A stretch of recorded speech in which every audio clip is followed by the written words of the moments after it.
Je m'apprête à aller chez Marie-Ange pour une semaine pour qu'elle m'accueille. Je lui laisse mon appart. Il laisse mon appart. Donc, il y a aussi tout ça dans les coulisses. Il y a eu qui fait quoi? Est-ce qu'on est à 50-50? Est-ce qu'on n'est pas à 50-50? Il y a eu beaucoup de discussions sur ça, qui a beaucoup évolué de qui mène le projet financièrement, énergétiquement et tout. Et donc, à ce moment-là, nous sommes encore à 50-50. Donc, au vu du côté pragmatique, c'est moi qui vais chez Marie-Ange. Et Marie-Ange me propose, pour m'accueillir, d'aller faire des courses et d'acheter des choses pour mon petit déjeuner.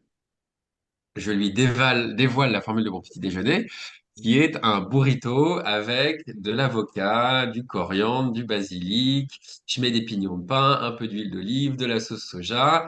Je chauffe tout ça. Je mets un peu de crabe, de saumon, des crevettes et de la tomate. Donc ça, c'est mon petit déjeuner généralement. Ça l'est un peu moins depuis, parce qu'effectivement, ça coûte beaucoup d'argent. Mhm. Enfin, ça coûte beaucoup d'argent. C'est un investissement. Et je sais plus ce que tu dis, Marie-Ange me répond quelque chose. Tu me réponds quoi? À ce moment-là, je réponds, je vais dire à mon mec que finalement, les chocs à pic le matin, c'est cool. Ah oui, et un truc sur, en gros, un truc sur la simplicité. Voilà. Euh, et donc, pour moi, je me prends un petit taquet sur, ah ouais, je suis compliqué.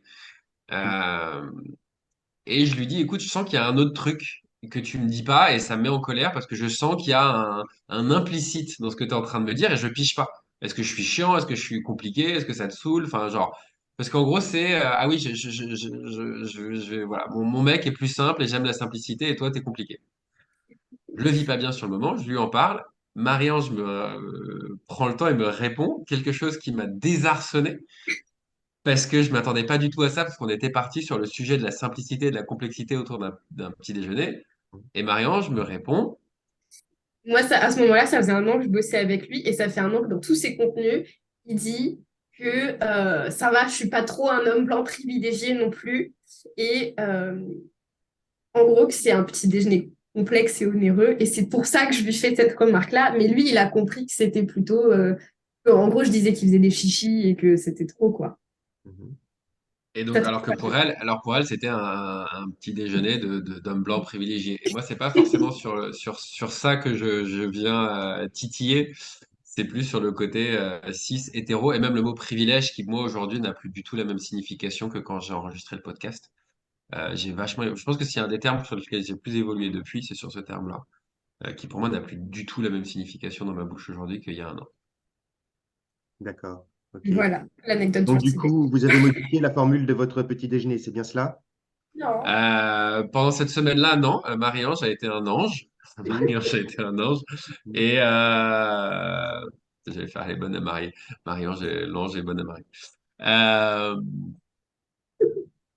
et non, ça a évolué là, il n'y a pas longtemps, à force de déménager, de changer. Donc parfois, j'altère mon Est-ce que appart. vous êtes passé au choc à pic? Et écoute, parfois, je mange des trésors, des Kellogg's trésors le matin quand j'ai envie de changer et que j'ai envie que mon âme d'enfant, je me fais des Kellogg's trésors. Donc, clairement, ouais, parfois, je mange des chocs à pic le matin, même s'il fait clairement pour mon corps. Il y en a un qui est bon pour la santé à 3000% et l'autre, moins.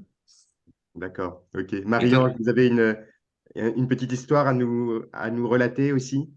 Oui, elle est moins drôle. Je pense que de toute façon, de nos anecdotes, c'est celle-là la plus drôle.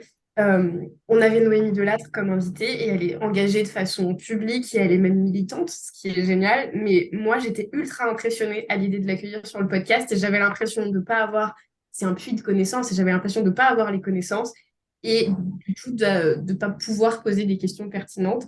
Et ça a été un vrai stress. On a mangé ensemble avant d'enregistrer l'épisode avec Noémie. Et j'étais vachement stressée et finalement, tout s'est bien passé. D'accord. Ok. Donc, finalement, vous vous êtes rendu compte qu'il n'est pas besoin pour un interviewé d'avoir toutes les connaissances et que c'est pas lui qui va répondre aux questions finalement, mais c'est bien la personne interviewée. C'est ça. Hmm, hmm, hmm.